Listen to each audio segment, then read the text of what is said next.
प्रिय भक्तों, कार्तिक मास के उपलक्ष्य में आपके सम्मुख कार्तिक की कहानी पेश कर रही हूँ।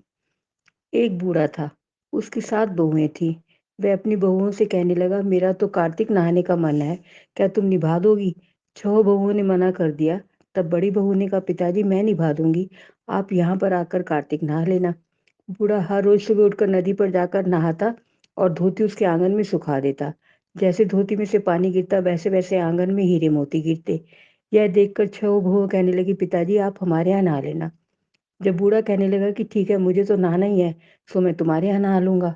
तब अगली सुबह बूढ़े बाबा ने नहा धोकर धोती उनके आँगन में सुखाई। वहाँ हीरे मोती नहीं गिरे तो वे सारी बहुएँ कहने लगी, उसके यहाँ तो हीरे मोती गिरते और हमारे यहाँ कीचड़। हमारे यहाँ तो तुम पाप से नहाते हो, आप उसके यहाँ ही नहा लो। अब बूढ़ा बाबा बड़ी बहू के यहाँ नहाने लगा। रोज़ सुबह धोती सुखाता तो हीरे मोती गिरते। इस प्रकार कार्तिक महीना समाप्त होने को हुआ तो उसे चिंता होने लगी। बड़ी बहू ने पूछा, पिताजी आप किस बात की चिंता कर रहे हैं? तब बूढ़ा बाबा कहता, बहू मेरा कार्तिक महीना समाप्त होने को है और मन करता है कि एक दिन सब परिवार वालों को बुलाऊं। तब बहू बोली, इसमें चिंता की क्या बात है, आप सब परिवार वालों को खाने का न्योता दे आओ। अब बूढ़ा बाबा न्योता देने गया तो 6 बहुओं ने कहा कि जब तक वह घर पर रहेगी हम खाने पर नहीं आएंगे। बूढ़ा बाबा आकर चिंता में बैठ गया तो बड़ी बहू ने पूछा, पिताजी आप किस बात की चिंता कर रहे हैं? तब बूढ़े बाबा ने कहा, बहू उनका ये कहना है कि जब तक तुम यहाँ रहोगी वह खाने पर नहीं आएंगी। तब बड़ी बहू बोली, इसमें चिंता की क्या बात है, मैं 4 रोटी लेकर खेत पर चली जाऊंगी, आप न्योता दे आओ। वे सारी बहुएं आईं। उन्होंने कुछ तो खाना खाया और बचे हुए खाने में मिट्टी कंकड़ डाल चली गईं। उन्होंने सोचा कि अब आकर बड़ी परेशान होगी। यह बड़ी बहू खेत में ये कह रही थी, राम जी की चिड़िया राम जी का खेत, चुग लो चिड़िया भर भर पेट। मेरे ससुर ने घर में जगह दी और मैंने खेत में। इस प्रकार वह चिड़ियाओं को बाजरा डालकर घर आ गई। तब बूढ़ा बाबा उदास बैठा हुआ था। मैं बोली, पिताजी क्या हुआ, आप उदास क्यों? तब वह कहने लगी, बेटी तुम्हारी देवरानी जेठानी आई थी और उन्होंने खूब खाया पिया, बचे हुए में मिट्टी कंकड़ डाल गई हैं, तुम्हारे लिए कुछ नहीं बचा है। तब वह बोली, कोई बात नहीं पिताजी, मेरा क्या, मैं तो 4 रोटी बनाकर फिर खा लूंगी, बाकी सब तो ठीक ठाक निबट गया। वह बोला, हाँ बाकी सब तो बहुत अच्छे से निबट गया, कुछ कम नहीं पड़ा। बहू अंदर गई तो जाकर देखते कि जिस खाने में वह मिट्टी कंकड़ डाल गई थी उनमें हीरे मोती बिखरे पड़े हैं। थोड़ी देर में उनका घर महल हो गया, सारा घर धन दौलत से भर गया, अन्न के भंडार भर गए।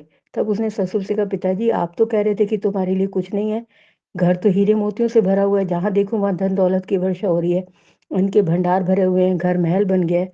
बूढ़े बाबा ने कहा, बेटी तुमने कार्तिक सच से निभाया था उन्होंने पाप से, कार्तिक देवता तुम पर प्रसन्न हुए, सो उनकी कृपा से तुम्हारा घर भर गया है, जैसे कार्तिक देवता उस पर बरसे सब पर बरसिए।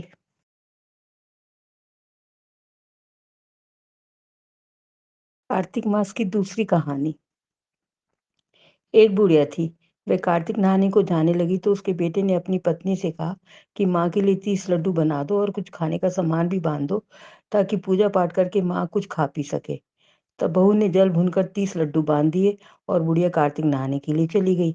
नदी किनारे कुटिया बनाकर रहने लगी। बुढ़िया रोज सुबह उठकर नहा धोकर पूजा पाठ करके जब लड्डू खाने बैठती, तब हनुमान जी बंदर बनकर उसके सामने प्रकट होते। तब बुढ़िया खुश होकर बंदर को लड्डू खिला देती। इस प्रकार वह रोज आकर बुढ़िया के लड्डू खा जाते। कार्तिक महीना समाप्त होने पर हनुमान जी प्रकट हुए और बुढ़िया की कुटिया महल बन गई। उस महल में धन दौलत व अन्न के भंडार भर गए। बुढ़िया निरोगी हो गई और वह बहुत धूमधाम से अपने बेटे के पास धन दौलत लेकर आई।